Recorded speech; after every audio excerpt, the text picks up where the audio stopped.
call the Special Committees on Seniors and Veterans Affairs meeting to order. Let me turn on my camera. Thank everyone for joining us this afternoon. The next item. Each member is acknowledging that they are attending the meeting via Zoom and that they are located in Wayne County, Michigan, unless otherwise stated when I call your name. Commissioner Kniezek. Here. Commissioner Haddis. Commissioner Haddis, you're muted. Present. Commissioner Baydoun. Here. Commissioner Scott. Mr. Scott is muted. Sure am. Okay, I'm present. Chair Baker McCormick. Here. You have a quorum present. Thank you. Next item. Chairwoman's remarks. I have no remarks other than we do have a special guest today, and we will be presenting her, and I'm so glad she's on our call, the Director of Michigan Veteran Affairs, Ms. Annetta Adams. So we'll be getting to her very soon. Next item. C, approval of the minutes from the November 5th, 2020 meeting. So moved. Support. It's been moved and supported. Is there any discussion? All those in favor, say aye. Aye. Any abstentions? If none, the motion passed. Thank you. Next item. Item D1 under new business, a department update from Lisa Whitmore Davis, Director of the Department of Senior Services. Good afternoon, Ms. Davis. Go right ahead. Thank you for joining us. Thank you, Chairman, and thank you to all of the commissioners here in today's meeting. Well, in senior services, we are continuing to serve the older adults in Wayne County, especially those who are deeply affected by the isolation that COVID-19 has brought about.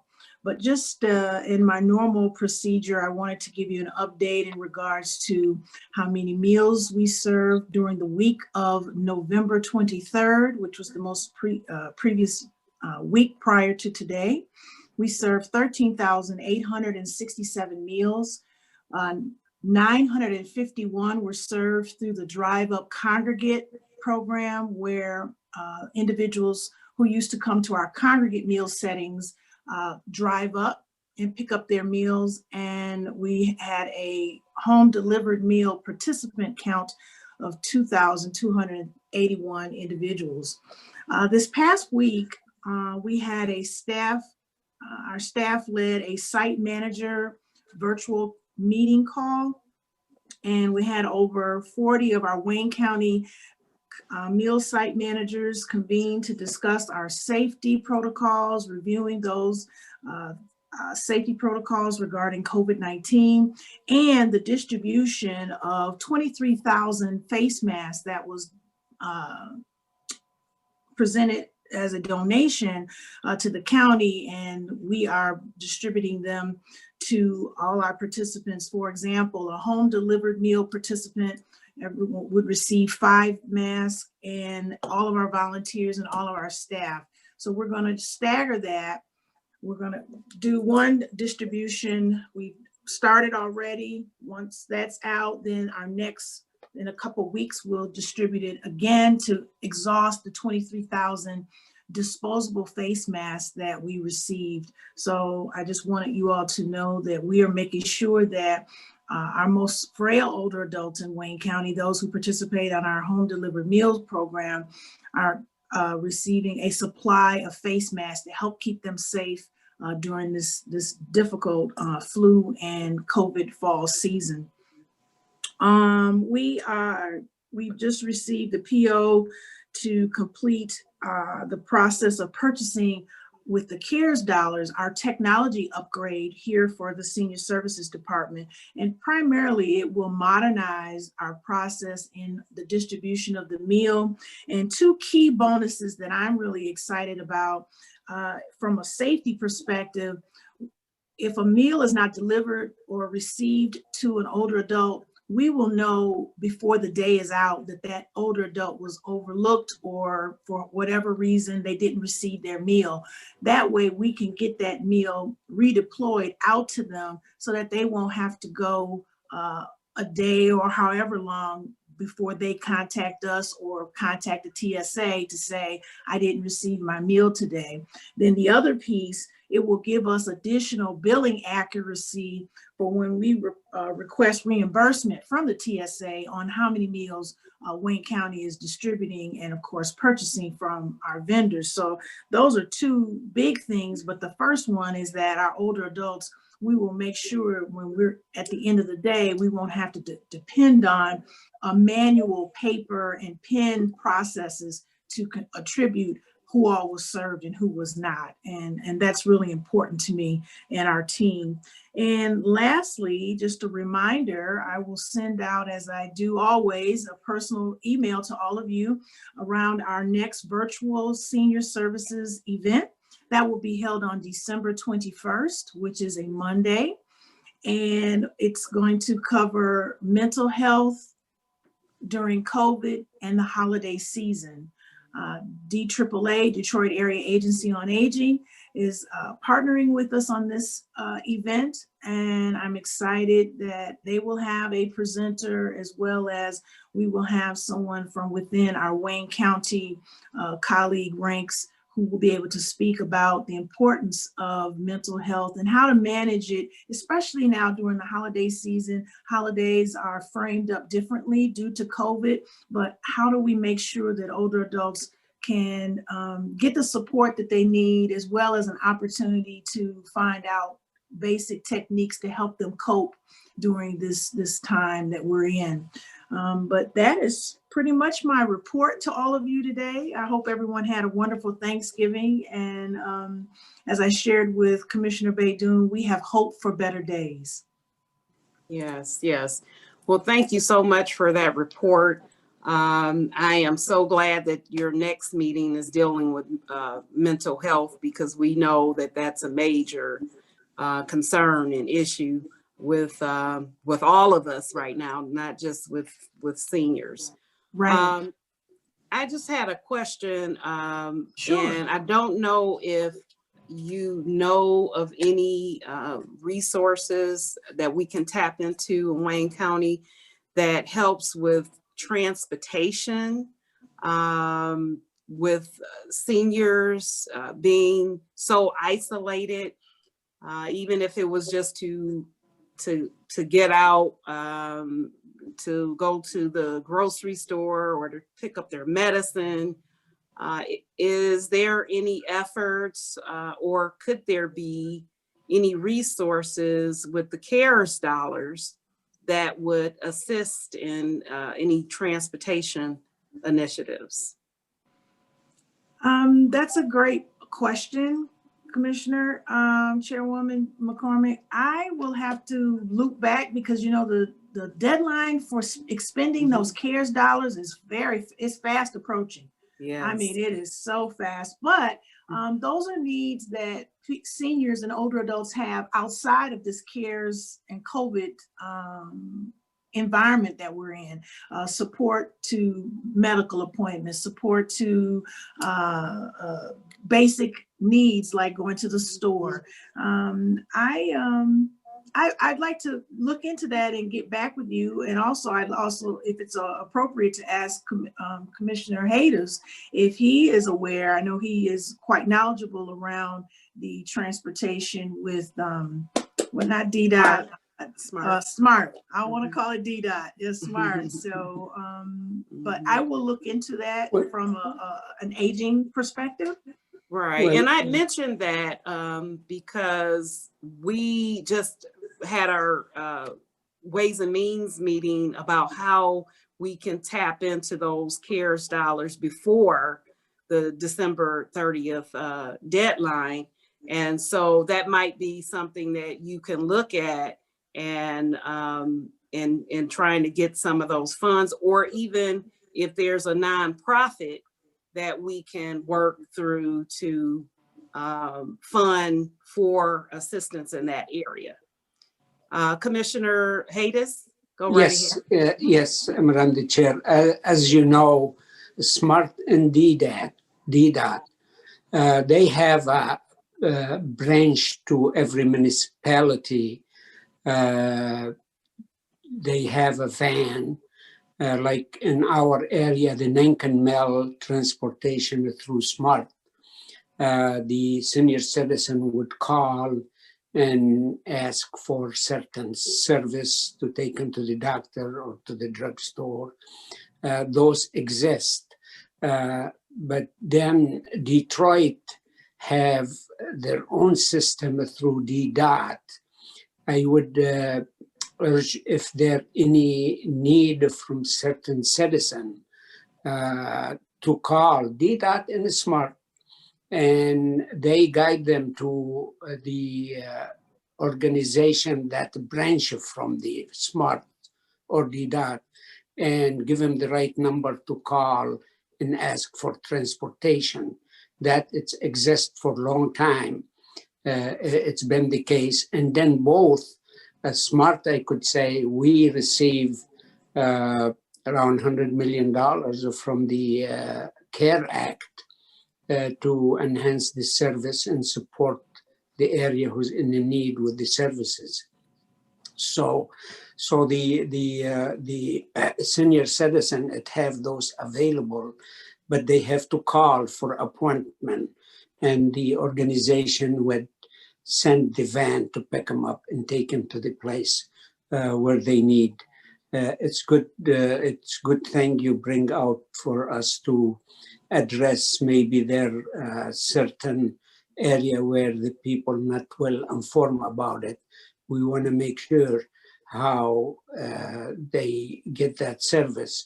And I think Mrs. Davis could give a call to SMART and DDOT, and they give her detailed information, and she could pass that on to all the senior citizens.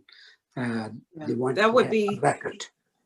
Yes, thank you for that information, Commissioner Hattis. I do think that that's really vital right now for seniors to understand that they do have transportation options. And even if there was a flyer created that we can share throughout Wayne County with seniors, and maybe even at one of your meetings, Ms. Davis, maybe you can invite someone from SMART to come on and tell the seniors how the programs work. I think that would be helpful. That's a great idea. Yeah, Madam the Chair, because I know this service exists, and we know we have quite a few senior citizens on dialysis. Those they put on a regular schedule according to their appointment, and they pick them up, take them to the dialysis, and they bring them back. So it's a good point. We need to invite both SMART and DDOT to the meeting and see if we could enhance the service. There's always room to make it better, and to make sure if there any certain area in the city or in the suburb, it's not been reached, to think of a way how can we reach that area. So I think you bring good subject to the table. Yes, and also I know in my district in Northwest Detroit, we have senior complexes. That is the main issue that they have, is not having the transportation. Even if we just had once a week where someone comes to pick them up and they just take them down the street to the Myers, that would just really be helpful.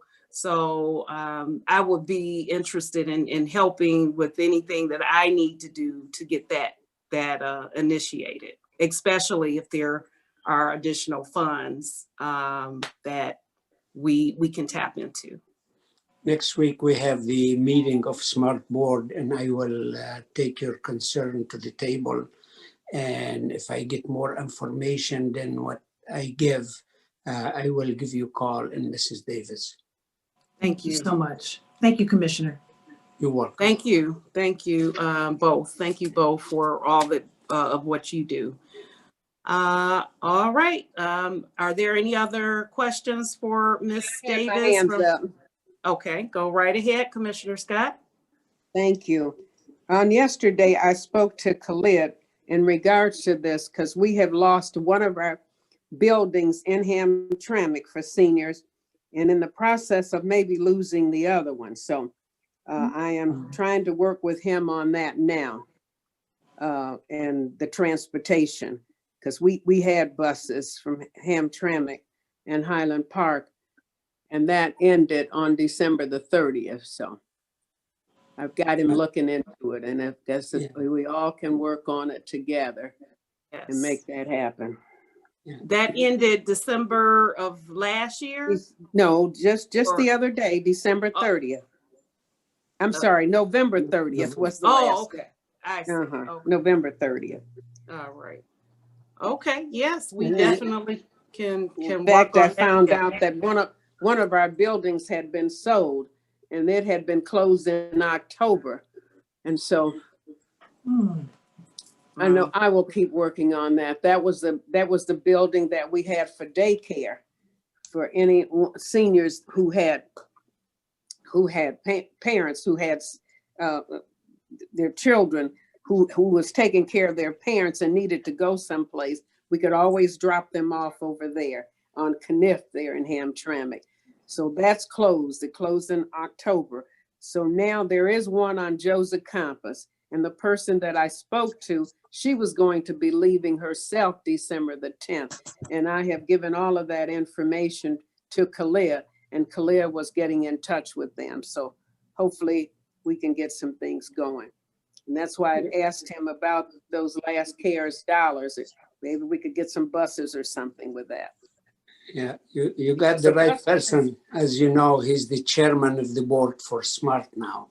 Exactly. Khalid, he is the chairman, yes. But Yes. but I will remind him in the meeting for the issue, and definitely if the system exists, we're gonna find out how we can enhance that to make it better. Thank you again. Thank you, Commissioner Scott. Are there any other questions for any of the other commissioners on the line? All right, if there are no questions, I am going to go ahead and I just got a message from the director of Michigan Veteran Services. She has another meeting, so I want to very quickly bring her on and into the meeting so that she can give her presentation. And I just want to briefly introduce her.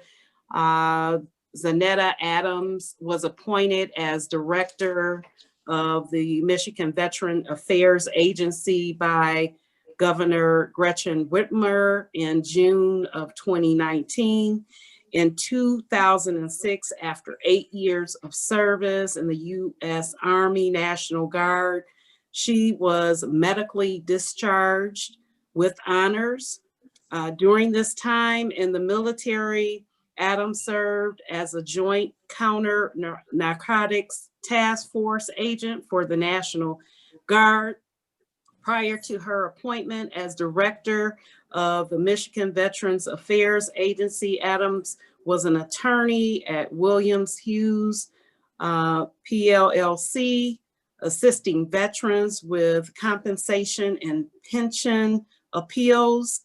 Adams has consistently demonstrated her leadership through service and board membership, which includes servicing as a veteran state contact for U.S. Senator Debbie Stabenow, an advocate and spokesman for Challenge America, a national veterans resource nonprofit organization, and president and founder of All Women's Veterans, a women injured in combat advocacy group for women's veterans and women active duty members. She holds a bachelor's degree in psychology and a law degree from Western Michigan Cooley Law School. Welcome to Zanetta Adams. Thank you so much for attending our meeting. Thank you so much for having me. It's a pleasure to be able to address this group, doing some great work in this space. So yeah, thank you for that great intro as well. So I'm here before you today to kind of talk about some of the things we've been doing since I've been in my role in 2019 and how we can be of assistance to your Wayne County residents. So, you know, we've been working very closely with Quasi on the County Veteran Service Fund grant to make sure that, you know, you all are able to take advantage of all the dollars that are available for your veterans in the state. And so, you know, I hope that he feels that way, but we always want to make sure that we're welcome. And if he has any questions or any concerns or, you know, any barriers that he needs to cross to help veterans, that we're there to support him and assist him. So that's one of the things we've been doing. We really were on an education campaign to make sure that Wayne County really understood everything that we have going on. So our agency has been in existence since 2013, and we were stood up as the central coordinating agency, almost what I always call a resource hub. So our job is to make sure that we're taking all the information, Wayne County resources, statewide resources, and we have them in this hub. And if any of your veterans or yourselves call 1-800-MISHVET 24/7, you can get connected to the resources and benefits that you need. We also do DD-214 retrieval. So the record that you get when you get out of the military, we help assist veterans in getting that more quickly than they can get from the National Personnel Records. We provide connection to the Michigan Veterans Trust Fund for emergency assistance. So, you know, especially right now with this pandemic, you know, there are so many issues. One of the top 5 is food insecurity. But we see, you know, we help connect veterans with rental assistance, with housing repairs, with home ownership potentially. They can get their credit cleaned up for free with Green Path Financial, which we have a partnership with them. We help them with a plethora of different things, including mental health resources.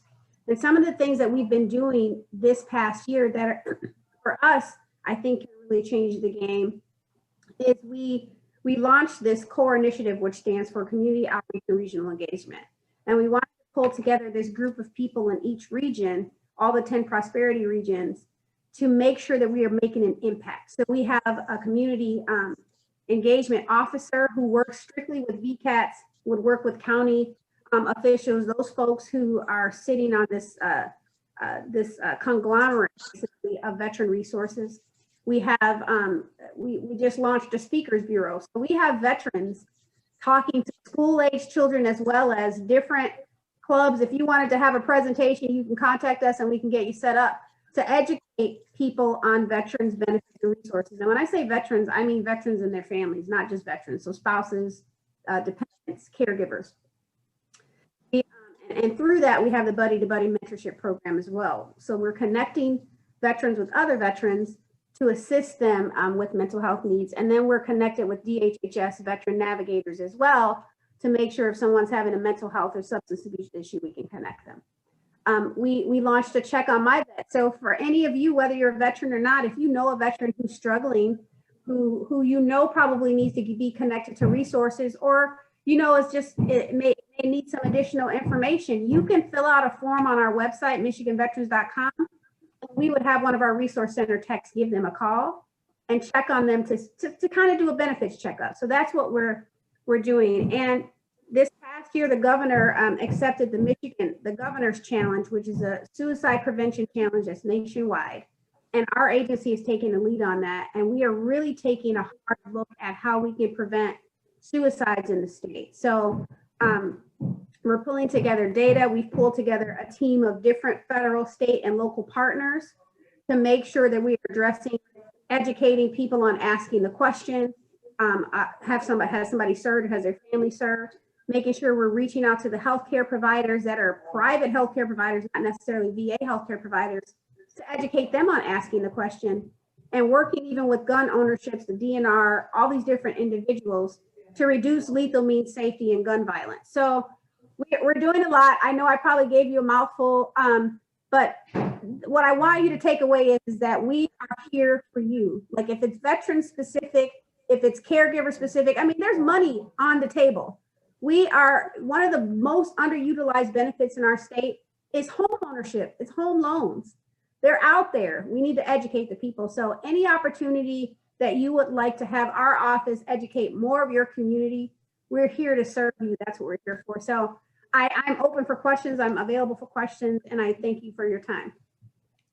Well, thank you so much for taking the time out today. I know your time is limited as well, but I had a quick question, and then I'm going to see if the other commissioners have a question for you. So with the education campaign, what does that look like? Because I find that that is an issue in Wayne County and throughout Michigan, that we as veterans, I'm a veteran as well, we don't know or have the information about all of the various resources that you just rattled off. There's so many, but for some reason, we're not really connecting the dots or getting the information as much as we could. So what does that look like for you, education? So one of the things we were doing pre-COVID was I was on this campaign to reach across the state, going into communities, doing these town halls, and then following up with additional information. Because of COVID, we've really gone into this online platform, but we have several virtual town halls that we still have saved the information from. So we can make sure that you're on our list to receive that information. But town halls, whether it be on educational benefits, caregiver benefits, mental health resources, we've been doing all of these campaigns. We have a very robust Facebook page as well. We've been sending out letters. If we have your information, or the Secretary of State has your information, or DHHS has your information, DOD has your information that has been shared with us, we are sending out information and literature to veterans as well. And then we've just done this really big, huge commercial campaign. And one of the other things that's in your neighborhood is that we just started this earlier this year. We have a radio show called The Veterans Perspective. It comes on Saturdays at 3 p.m. and it'll start back up in January. It was off for a few weeks for football, but we have this. It has an 11 million listener reach. It reaches right into the county, and we have people from your community as well as all across the state coming on talking about resources. We've had the undersecretary of the VA coming and talking about resources. We've had Detroit VA talking about healthcare there. So, and if you're able to catch that, the podcasts are available on WJR under Veterans Perspective. So just reach out to us, ask us questions, but more importantly, try to, we'll make sure that we get you added to the list of information that we're sharing, because we are doing a lot more of these information campaigns via virtual right now. So great. And then I'm really looking at what we can do for women, veterans that are homeless, women and their families. And I'm interested in what resources that you have. What I'm hearing is that we have women that come through and they ask for assistance, and they're kind of just sent away, and we're really not keeping a true tally of how many women is affected, so we don't really focus on it. So if you have any information, maybe that's something we can talk offline about, but I'm really interested in helping women and their families with the homelessness issue. So one of the things that positions that I created during my tenure was a Women, Veterans, and Special Populations Coordinator position. And so her job is to not only make sure she's up to date and providing information on women veterans issues, but also helping to drive legislative changes. She also is responsible for pulling resources for homeless veterans, Native American veterans, some of those underserved populations, LGBTQ. So she's well versed in that. So I'll get you connected. Her name's Erica Hoover. I'll get you connected with her because that's a big deal. We have 43,000 women veterans in the state of Michigan. And many of our women veterans don't seek the help because they're mothers and they don't want to be reported to DHS for being homeless. And so there's this conundrum of, I think there's probably more homeless female veterans, but we don't know them because they're not reporting that. So there are some resources, but I would say let's get you connected with Erica Hoover offline. Thank you very much for that. Any other commissioners have questions? Any other commissioners? All right, well, there are no other questions. If you can, Ms. Adams, can you just send me that information and put me in the loop for the next town hall and any other events or resources that may be available so that I can make sure that we share them as well. Absolutely. And I'm assuming that myself or Ryan Engel might have your information because I'm not sure if I have it. My staff should have sent you my information, but what I'll do is make sure she resends it so you have all of the details. Okay. Perfect. Thank you so much. And thank you all for having me. And I hope that you have a blessed holiday. You too. Thank you again. Thanks. Bye. All right, Madam Clerk. Item 2, a division update from Kwesi Betsarai, Director of the Division of Veterans Affairs. Hey, excuse me. Good afternoon, everyone. Good Afternoon. She was in hard act to follow. It's not fair. I'll tell you, she is really nice in person as well, and very, very kind lady. Director Adams, very nice lady. And she has been making sure that I get what I need whenever I reach out to her for the state. So she wasn't just selling you guys a bill of goods. She's really engaged, and I've gone to a couple of those town halls with her. And sometimes there may be 5 people there. There may be 20 of us in staff, but five veterans. She shows up and she delivers. So it was a great month for November. And I've got a couple slides. I'll just read off of those, just kind of bring people up to speed who perhaps weren't on the previous meetings relative to veteran services. So since March of 2020, we've been working remotely. And we take some in-person appointments as a last resort. I was just in the office yesterday and there was a fellow who came in who wanted to submit his paperwork for burial reimbursement. And we definitely took him in to make sure we took care of that guy. He had all the documents. It was a no-brainer. But if they want to call us and make an appointment, we'll take that appointment. We've been working with the constituent relations to make sure that we get our information out there to the CEOs network, particularly the faith-based community. So that's a good thing right there. We've reached out to all the municipalities in Wayne County with the help of my outreach coordinator. We've made a personal phone call and or a follow-up with an email to those points of contacts that we reach at those city halls. Some people have a veterans point of contact, some not so much, but we've made sure that we've reached out to those communities to make sure they know that we exist. Lately, we've also been maintaining our relationships with all the veteran service organizations. And those veteran service organizations, they would be the kind of like the alphabet soup organizations you see around. You see VFWs, Veterans of Foreign Wars, American Legion, Disabled American Veterans, Best for Vets, Vietnam Veterans of America. And so we've made sure we stayed closely or kind of at the elbow, joined at the elbow with these organizations to make sure that they know we have some services, that we are open for business. As they go out, because they're in the neighborhoods and the veterans will come out to them and ask for some assistance, and what they cannot provide, we fill in the gap there. So it's a pretty healthy relationship that we want to maintain. The veterans housing organizations, we make sure we stay engaged with those veteran housing resources. We just talked about that a moment ago about female veterans. But we're making sure we keep the Volunteers of America engaged in what we're doing and vice versa. And the Michigan Veterans Foundation, which is there on Grand River, Pequot Square, and making sure we stay closely connected to Southwest Housing Solutions. Those right now are the primary sources for veterans housing in the county. And I can share that we are working on another program to provide some housing for some veterans. The paperwork, we're going through all the paperwork just the last few days. That'll be revealed shortly.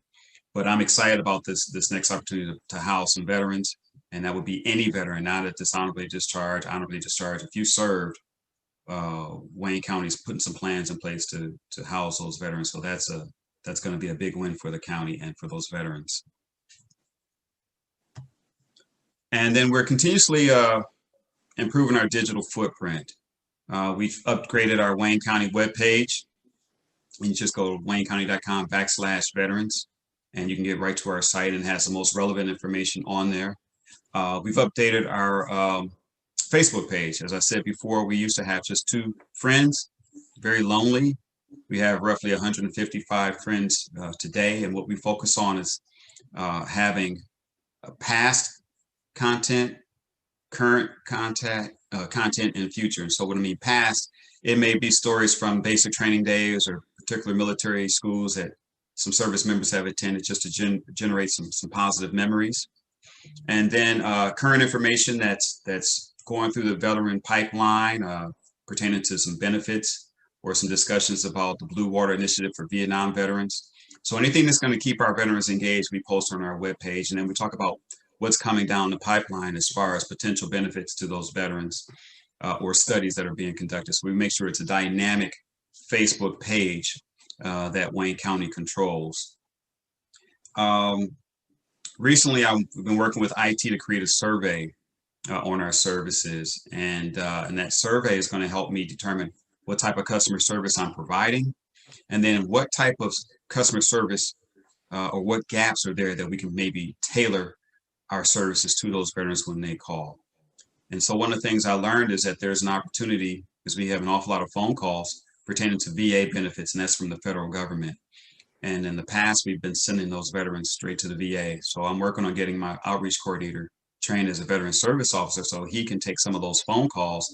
He can start that application process for those veterans. And that saves them 1 or 2 phone calls. And it keeps us definitely engaged in what is impacting our veterans in Wayne County. As I started with earlier, November was Veterans Month. And some of you may have seen, I had an opportunity to go on a couple television channels and talk about our services. That was exciting, not just for me, but it was exciting to see the phone calls that followed after a couple people saw me on the television. That was neat. We were on a Zoom video presentation with the Detroit area Black organizations and Ask the Messengers. And Ask the Messengers is primarily focused on the citizens who are facing some type of dependency recovery. And that was a very healthy conversation. We just want to make sure to reach out to as many veterans as possible to make sure they know about the services that we provide. And again, we are serving wartime and peacetime veterans right now. And then what's upcoming? Tomorrow, I'm on a virtual veterans forum with Second Ebenezer Church. On the 10th, I'm with the Treasurer's Office for his virtual Veterans Resource Fair. And one thing that's not exactly related to promotion, but I'll be serving next Wednesday on the U.S. Military Academy admissions interviews. So I'm just making sure that the Wayne County Veteran Services stays engaged in the community in as many ways as possible. I'm doing my darndest to make sure we get out there and make sure that they know we exist and we're ready to serve. Great, great. Well, you're doing a great job. Thank you. We're hearing about you and veteran services. I think more than ever. I know that has always been my pet peeve, is getting the information out to the community and making sure that we know that programs, assistance, resources, all of that exists. And I think as we move forward in the new year, this initiative of getting information out is going to get bigger and better. And that's why one of the things that I try to do is just pull other organizations in so that we know what other organizations are out there, and they also get to know us, and that we all use our collaboration, you know, of resources come together, and then we can do more for our veterans.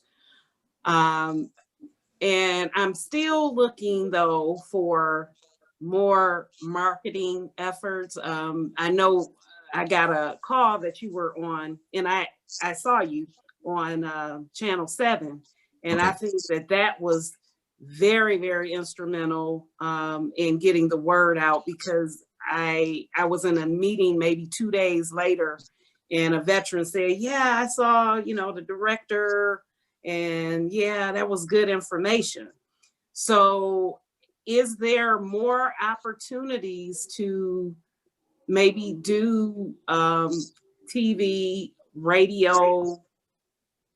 And I know we talked about billboards, but Ms. Adams just talked about how they are doing some of the same things and trying to put a marketing campaign together. Have you talked to her to see maybe how they do it, or maybe there's some resources at the state level that can help us in getting some funds that we can use for like a billboard or additional marketing efforts?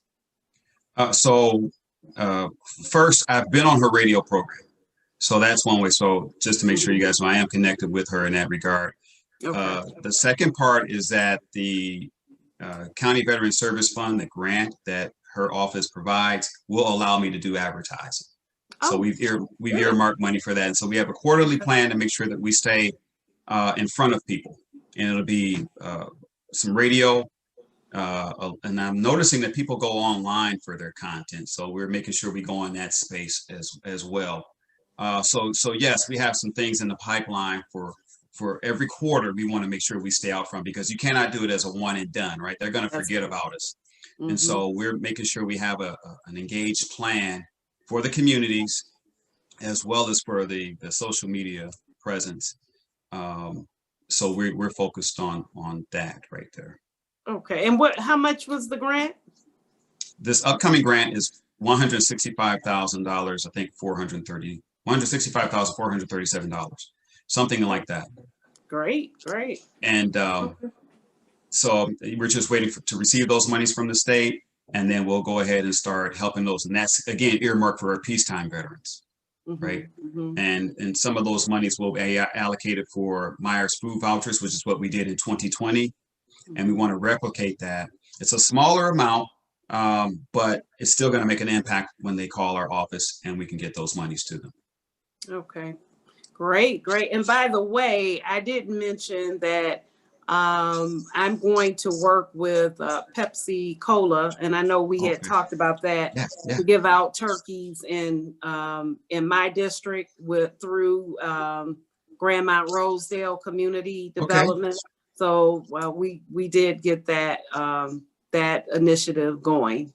So that's, let me know and I'll join you that day. Let me know and I'll come out there. Great. That's going to be, I think it's December 19th, 18th or 19th. I'll give you the date, but we'll talk. Thank you. All right. Great. Any commissioners have questions for the director? I did that well, John. I think you did a good job explaining everything. Like always. Thank you. This is fun. This is just serving people. This doesn't even feel like work. Great. Madam Chair. Awesome. Yes, go right ahead, Madam Scott. Yes, I haven't Commissioner learned how to really do that hand thing. But anyway, I just want to say thank you to the director for all that he is doing. And I was glad that Miss Lewis on Channel 7, you know, just had a conversation with you working together. So I thought that was very nicely presented. You know what? That was really neat. I didn't see the finished product until I got home because, of course, my wife taped it for me. And then, but I couldn't see anybody's face, so I was just talking to the Channel 7 icon the whole time. And then I saw it actually came out pretty neat. That's right. Yeah. Well, you So it would was have fun. never known. It was like that. You two were talking, you know. Yeah. It was neat. It was. Yes. It was very, very nice. So just keep on. I think you have really did a lot since you've been here. And I know that you're going to keep on doing, you know, to help our veterans in that. Thank you.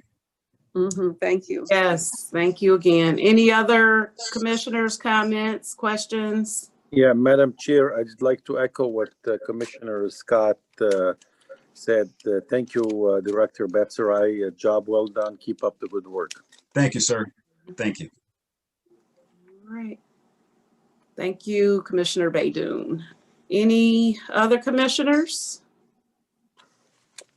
All right. Next item. E, such other matters as may be properly submitted before the committee. There are no other matters. Public comments. If you can unmute, and if there are any public The airport comments. guy. He's COO. Any public comments right now? Everyone is unmuted.